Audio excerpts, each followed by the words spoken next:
You don't need more content. You need more silence. Boredom isn't failure. It's fertile ground. We live in a world that fears stillness, a world that confuses silence with emptiness, and boredom with something to fix. But what if boredom isn't a bug in the system? What if it's a feature? Think about it. When do your best ideas come? In the shower, on a walk, staring out a window? That's not coincidence. That's creativity, finding space to breathe. We are constantly fed stimulation. The next video, the next notification, the next task. We never run out of distractions, but we do run out of clarity. Boredom is your mind asking for space, for quiet, for original thought. It's not a void.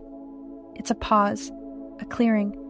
The 19th century philosopher Henry David Thoreau left the noise of society to live in a cabin by the woods, not to run from life, but to hear his own thoughts, to see what remains when the noise fades, to remember who he was without input. He wrote, "A man is rich in proportion to the number of things which he can afford to let alone. Boredom is the letting alone, and in that space, creativity returns." The first time you let yourself feel bored, it might feel like discomfort.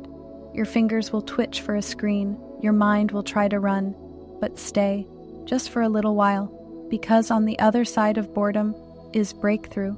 Let your thoughts wander, let your imagination stretch its legs, let your creativity return home.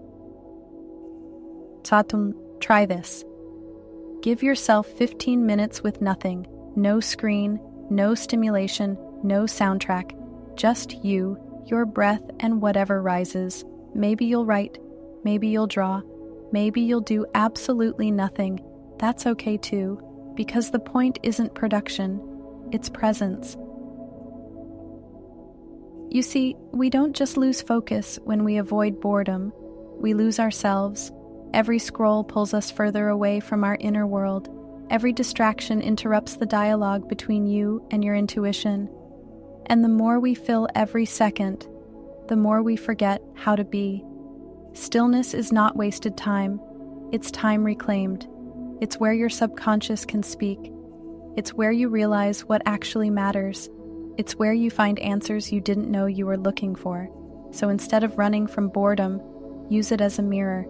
Sit with it. Learn from it. Let it reintroduce you to you. There is genius hiding behind your busyness, ideas waiting just beyond the scroll. But they can't shout over the noise. Boredom clears the static. Boredom resets the rhythm. Boredom invites you inward. So don't rush to escape it. Don't numb it. Don't silence it. Embrace it. Protect it. Practice it. Because the world doesn't need another copy. It needs your original voice. And that voice speaks loudest, in quiet. So sit with the silence, not as punishment, but as a doorway. And on the other side, wait something only you can find.